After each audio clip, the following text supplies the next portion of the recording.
वसई विरारच्या महापौरपदी अजीव पाटील तर उपमहापौरपदी मार्शल लोपेस यांची नियुक्ती। टायगर अभी जिंदा है, हितेंद्र ठाकूरांच्या एंट्रीनंतर दुमदुमला आवाज। वसई विरार महानगरपालिकेची निवडणूक मोठी अटीतटीची झाली होती। दस्तूरखुद मुख्यमंत्री देवेंद्र फडणवीस यांची सभा होऊन सुद्धा भाजपाला म्हणावं तसं यश मिळालं नाही। जे मुंबई ठाकरेंना जमलं नाही ते मात्र वसई विरारमध्ये ठाकूरांनी करून दाखवलं। ब्युरो रिपोर्ट, सिंधू प्रभात, विरार। येथील जनतेचं लोकनेते हितेंद्र ठाकूर यांच्यावरील प्रेम हे या विजयाचं रहस्य आहे आणि त्यांनी गेली 35 वर्ष जे काही या तालुक्यासाठी आणि या जिल्ह्यासाठी योगदान दिलेलं आहे त्यामुळे हा विजय सोपा झालेला आहे। त्याचप्रमाणे त्यांच्या आव्हानाला प्रतिसाद देणारे महाराष्ट्र प्रदेश काँग्रेसचे सपकाळ साहेब असतील, माननीय राजसाहेब ठाकरे असतील, माननीय उद्धवजी ठाकरे असतील किंवा आंबेडकरी जनतेचे सर्व नेते असतील त्या ज्यांनी या निवडणुकीमध्ये सहकार्य केलं, प्रत्यक्ष अप्रत्यक्ष मदत केली। त्याचप्रमाणे स्वर्गीय अजितदादा यांनी विजयानंतर लोकनेते हितेंद्र ठाकूर यांना फोन करून आभार तर मानलेच होते, त्यांनी अभिनंदन देखील केलं होतं, परंतु कुठचाही निधी कमी पडणार नाही याची देखील ग्वाही दिलेली। त्याचप्रमाणे आपले दुसरे उपमुख्यमंत्री माननीय एकनाथजी शिंदे साहेब यांनी देखील अभिनंदन करताना लोकनेते हितेंद्र ठाकूर यांना सांगितलेलं का कुठचाही निधी तुम्हाला कमी पडणार नाही, सहकार्य लाभेल। त्याचप्रमाणे आपले मुख्यमंत्री माननीय फडणवीस साहेब यांनी देखील या तालुक्याच्या जिल्ह्याच्या विकासासाठी सहकार्य करण्याचा शब्द दिलेला आहे आणि या सर्व राज्य सरकार आणि सर्व पक्षीय नेत्यांनी आपल्या या वसई तालुक्यावर कृपादृष्टी ठेवून लोकनेते हितेंद्र ठाकूर यांना शब्द दिलेला आहे।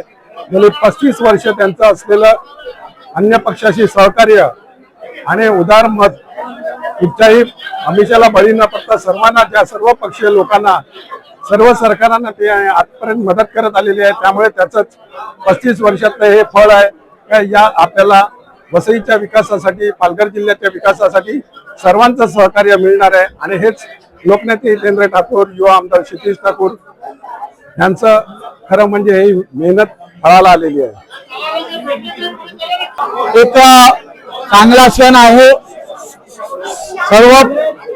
सर्वप्रथम मी आदरणीय पक्षप्रमुख लोकनेते आप्पा युवा आमदार क्षितिज ठाकूर, माजी आमदार राजेश पाटील, आमचे सर्व महापौर, उपमहापौर आणि सर्व जनतेचे, सर्व सन्मान्य नगरसेवक नगरसेविका आपले मनापासून आभार मानतो आणि या वसई तालुक्याला तसंच या संपूर्ण महाराष्ट्राला आप्पाने, आमच्या पक्षप्रमुखांनी एक चांगला उदाहरण दिलेलं आहे की वसई तालुक्यात एक सामान्य कार्यकर्ता देखील महापौर, उपमहापौर, आमदार, खासदार होऊ शकतो। आणि हे नेते असे आहेत ज्या सर्व धर्मियांना एकत्र घेऊन चालत असतात आणि सर्व धर्मियांना प्रत्येक वेळेला ज्या वेळेला त्यांना पद द्यायची संधी येत असते त्यावेळेला पद बहाल करत असतात। मी मनापासनं आमचे लोकनेते, पक्षप्रमुख यांचे मनापासनं आभार मानतो आणि सर्व जनतेला विनंती करतो की हे पद माझं नसून हे पद आपलं आहे। आपण दिलेल्या मताला कधी धक्का लावू देणार नाही आणि या वसईच्या उन्नतीसाठी, प्रगतीसाठी, या वसईच्या जनतेच्या हितासाठी सदैव काम करत राहील। आमचे लोकनेते नेहमी सांगतात की ज्या वेळेला फक्त इलेक्शन आहे तेव्हाच राजकारण करा आणि त्यानंतर 24 तास 365 दिवस फक्त आणि फक्त समाजसेवा आणि लोकात राहा। तेच आम्ही नेहमी करत राहू आणि पुन्हा एकदा मनापासनं आमचे बहुजन विकास आघाडी, आमच्या कुटुंबियाचे मनापासनं आभार मानतो।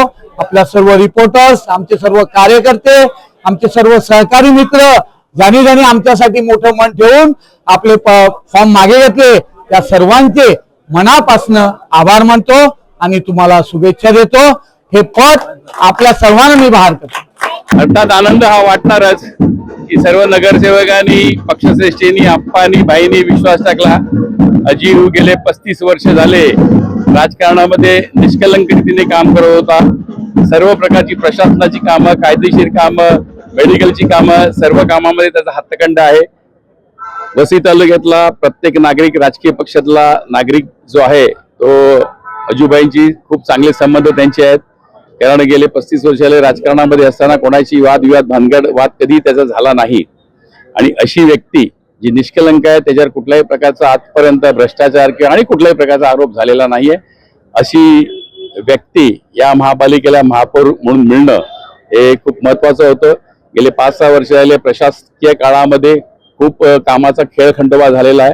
त्याला चालना देण्यासाठी अजूसारखा काम करणारा माणूस, प्रशासनाची माहिती असलेला माणूस, प्रशासनावर वचक असलेला माणूस, प्रशासनाची संघाची रिलेशन चांगली असलेला माणूस, टेक्निकल आणि कायदेशीर माहिती असलेला माणूस हा महानगरपालिकेला आवश्यक होता आणि अजीवच्या रूपाने तो मिळालेला आहे.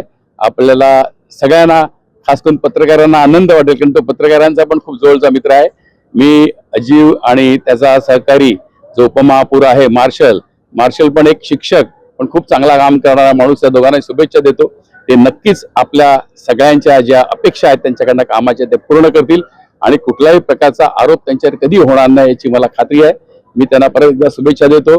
आप्पांना, भाईंना, सर्व कार्यकर्त्यांना आणि सर्व बहुजन विकास पक्षाच्या आजी माजी नगरसेवकांना, पदाधिकारी यांना धन्यवाद देतो की त्यांनी एक चांगली निवड केली. गेल्या निवडणुकीत त्यांना तिकीट नाकारलं होतं, परंतु कोऑप केलं होतं. यावेळी त्यांना हा न्याय देण्यात आलेला आहे. नाही, नाकारलं होतं असं म्हणता येणार नाहीये. त्यावेळेची ती ऍडजस्टमेंट होती आणि त्यावेळेला ठरलेलं की अजीवभाई कोऑप म्हणून येतील, कारण त्यावेळेला तरुणांना तिकीट द्यायचं होतं आणि म्हणून त्यांना त्यावेळेला तिकीट नाकारलं होतं. हा शब्द साफ चुकीचा आहे. त्यांना त्याच वेळेला कमिटमेंट, त्यांना प्रफुल्ल साने यांना कॉप करून घेतलेलं होतं आणि त्यांनी कॉप म्हणून त्यांनी खूप चांगलं काम केलेलं होतं. त्यामुळे असा कुठलाही आरोप हा चुकीचा आहे.